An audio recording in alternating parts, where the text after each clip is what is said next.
Okay, hello everybody and welcome to another Guild Wars 2 mystery. I had last week off because just a bunch of stuff happened in real life, but I'm back now. I wanted to start off with a Guild Wars 2 mystery.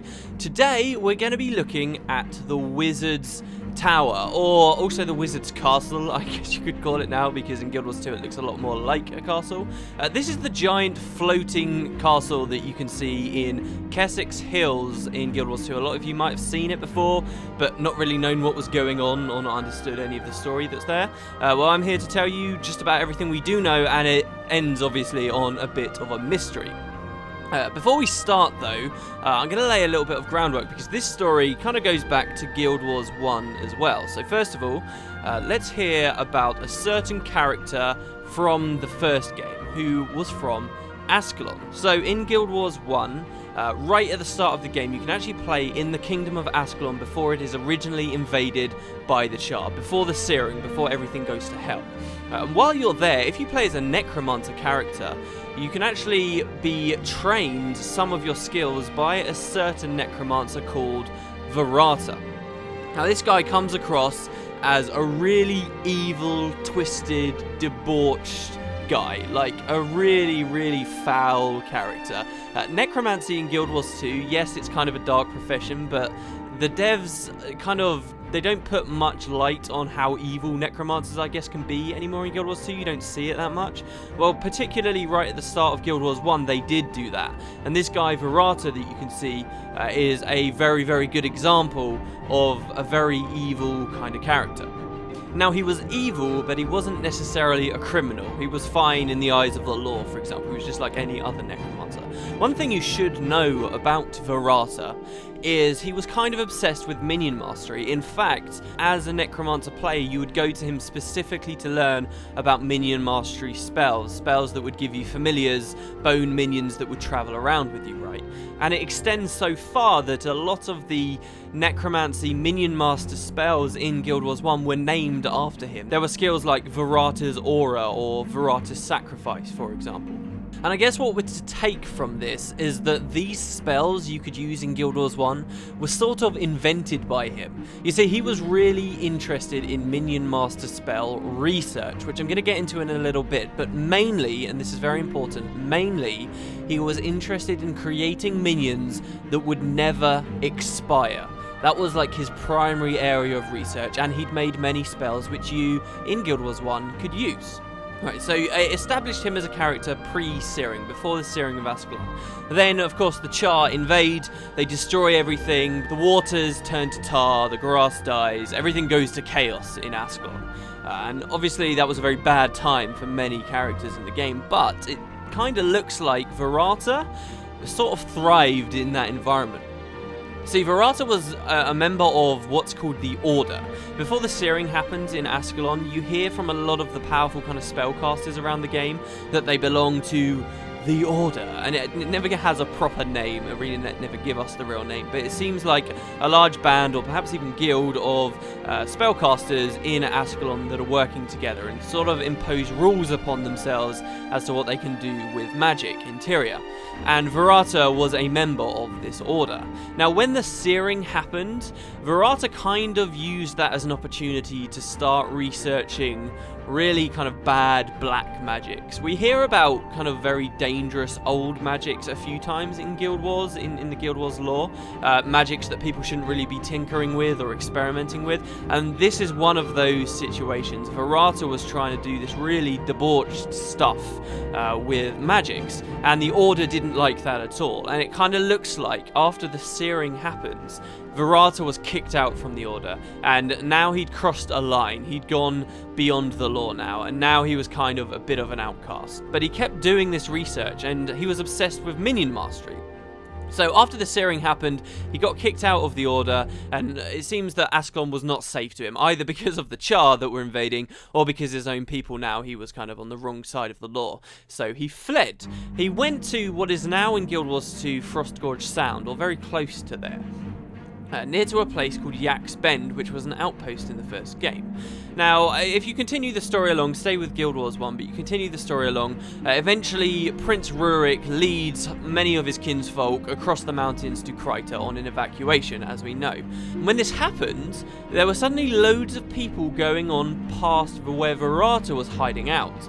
So he made the best of a bad situation, and he started kidnapping people. It seems that the line he crossed with this minion mastery was probably that he was taking people to kill them, to sacrifice them, and see if he could reanimate them. This is very much what it looks like he was doing. And Prince Rurik and his guards and stuff would probably have guessed that the missing people were just due to the Stone Summit or the centaurs that lived natively in the Shiver Peaks. But the Order's there, and they kind of know better. They know it's Verata. And they want you to stop him. So if you're a Necromancer in the first game, not only would you learn your first minion mastery skills from this character, but then later on you had this optional side quest you could do where you would then fight your old mentor, which is really kind of cool. So you can take this quest to go and save another group of people who have gone missing because Verata's stolen them. So you take this quest, you go off, and unfortunately, while you can save the group of people that Verata's stolen, the quest doesn't end with you killing him. He kind of escapes. You can't get at him, and he runs away, and you have no idea what happened. So that's kind of the first bit of the story. This mysterious necromancer who was doing this research into minion mastery disappears. Okay, so now we'll stay with Guild Wars 1 because the story has a little bit more. Stay with Guild Wars 1 and fast forward even further into the plot, way after Kryta. Now, in the first game, there was an area called Keswick's Peak, and this was basically a really remote area in Kryta that you had no reason whatsoever to go to for the main story. There were only a couple of side quests that ever took you there, even. When I say remote, I mean it wasn't very close to any towns or outposts, which were places you could fast travel to. It was very different in the first game to what we see in Guild Wars 2, with all the waypoints all over the place. So this was a really kind of far out of the way area that there was little reason to go to. But if you did head over there, you would find in the northwestern corner of this place called Keswick's Peak, lining all the cliffs and just basically swarming the fields there, are a bunch of characters called cultists of Verata. So it seems like once he'd fled, after he'd been seen and fought in the Shiver Peaks, he fled, he moved to Kryta, still in hiding, but he continued his research there, as far as we can see. There are no quests that specifically tell you what he's doing, but it does look like, obviously, he's found a following. There are tons of mobs, and surprise, surprise, like right there in the middle of all of the cultists, if you look closely, you will see Verata himself, and you have the option to fight him. Now, staying with Guild Wars 1 still, but years later in the story, still with Guild Wars 1, the Order of the Zaician, which were an order from... they were basically Canthons, but from an area called the Battle Isles that's far to the south of Tyria. These guys place a bounty on Verata's head. And everyone, no matter whether you're a Necromancer or any class or from any continent, everyone had the option to do this bounty, this extra side quest, to kill Verata. If you took that quest, it boosted his level up to like ridiculous levels, like level 40 or something. And don't forget the max level in the first game was only 20. And it revamped all of his skills and all of his cultist skills, and it made it very, very difficult to fight him. But if you did it for the Zaician, you would get a really nice reward for it. So there was this side quest added later in the game that I'm going to say means Verata finally died. In Guild Wars 1, he was this necromancer from Ascalon that did all this stuff and ended up being killed by the players, particularly by the Zaician Order. What I kind of think is a cool idea as well is if maybe the Zaician Order is the same order as the weird order we were hearing about in Ascalon early on in the game. I think that'd be quite fitting that then later on they'd put a hit out for Verata, who basically betrayed them. But there's no confirmation of that, so do take that with a grain of salt. But I do like the idea. It's unclear though. What's also probably unclear is what he was doing in a really remote area of Kryta with like an army of cultists just out in a field in a really remote area. I mean, you could ask for a start, where were they even living? Well, that last part is pretty easy to answer, because I should mention that from where you can fight Verata in the northwest of Keswick's Peak, you can see it's in plain sight of a mysterious floating castle. In Guild Wars 1, the castle was never explained at all. It was just there. You couldn't get up to it, no NPCs mentioned it, there was no quest to do with it, it was just there. And for that, because it was this really striking thing, it kind of became one of those big mysteries people would always talk about on forums, kind of one of the big unexplained bits of the Guild Wars universe. And the devs never really commented on it either, until a few months before Guild Wars 2's launch, or maybe even about a year before Guild Wars 2's launch, when they revealed to us that the castle had moved. And you can see why it's moved actually come Guild Wars 2, because if you look in Guild Wars 2, if you map the location of the Wizard's Tower in the first game to the second, you'll actually see it would lie in an area now called the Dominion of Winds. The Dominion of Winds is a totally different story to do with the Tengu that have come to live there, and they've walled the whole area off. So it seems like just before that wall was built, or before the Tengu came to the area, whoever is responsible for the tower or was living in the tower, whether that was Verata or someone else, they ended up moving it, which is quite a cool idea since it's a floating tower that you could just kind of push it in a direction and there you go. So for the first time, it looked like maybe this tower was going to have some kind of a greater story associated with it. Now, let's look at Guild Wars 2. You can go in-game and you can go to where Keswick's Peak was, essentially.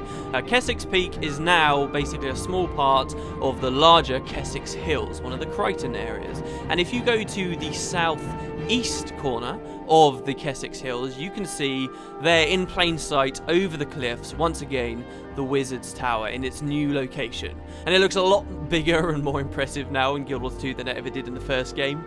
Really, I think it should be called the Wizard's Castle now, but the fan name originally seems to have sort of stuck.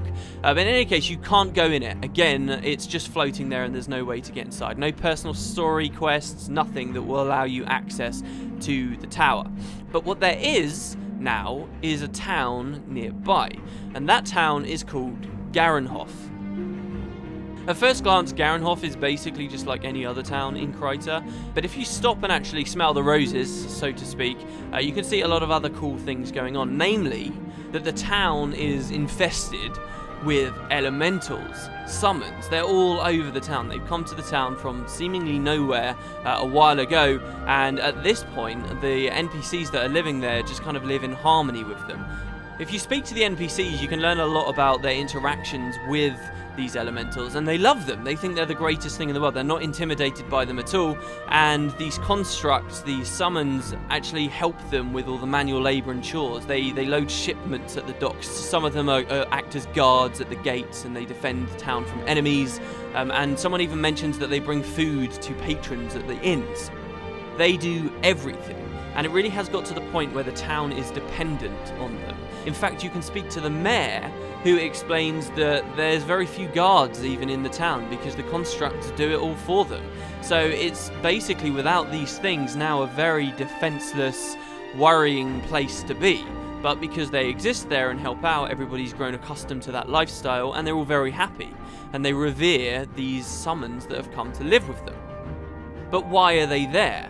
Well, interestingly, the people also believe that they come from a wizard called Isgaren. And Isgaren is this guy that none of them have ever seen, but who lives in the Wizard's Tower. So for the first time, we actually hear about someone being inside the tower and living in it. So this is this guy called Isgaren, and all of the people in the town seem to believe it's Isgaren that's caused these elementals to appear, and it's because of his benevolence and kind-heartedness that they have all these things helping them out. So as a result, all of the NPCs in the town look at the Wizard's Tower with real reverence. In fact, there's also a lot of talk about how Garenhoff has a really good tourism trade because people come from miles and miles around to see the tower floating there because it's this great marvel. So everyone living there kind of has this great respect for the tower, and Isgaren, this character that lives within it. But something isn't quite right. None of the people living in Garenhoff have ever been in the tower for themselves. Now, some people are invited to join the tower and to go to it, and you can see a lot of the young people in the town are really excited to become the next wizard's apprentice and go and live with him in his castle. But whoever goes to the floating castle never comes back out. They are never seen again. And something about that doesn't seem quite right to me.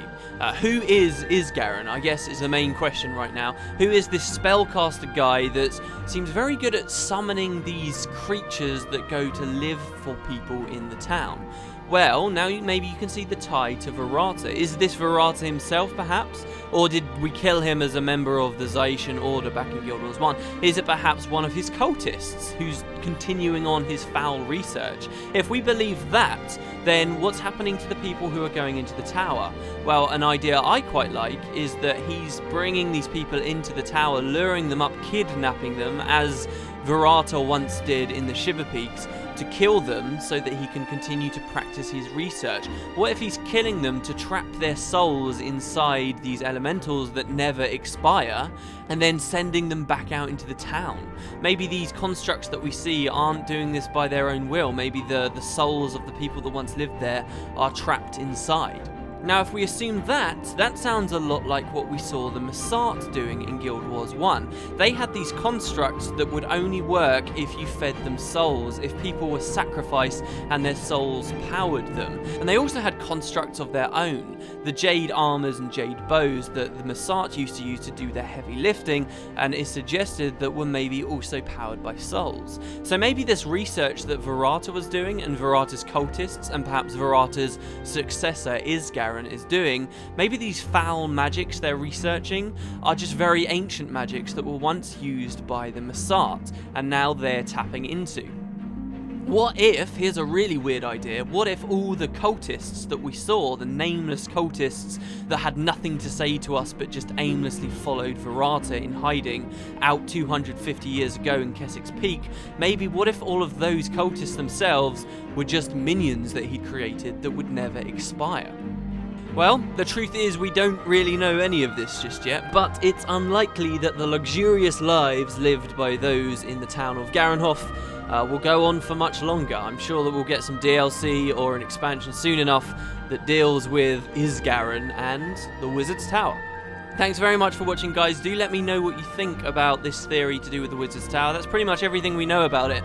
It's so mysterious because there isn't that much information, but that's my favourite theory regardless. I will throw up another quick theory to do with the Tengu just after the end slate in a second, because I think it's kind of a cool one, and I feel like the video would be a bit more complete with that. But yeah, do let me know what you think if you've got any theories of your own, and I guess soon enough we will see what's going on with Isgarin and whether he's related to this mysterious Necromancer from Guild Wars 1 in Ascalon. I'll catch you guys next time.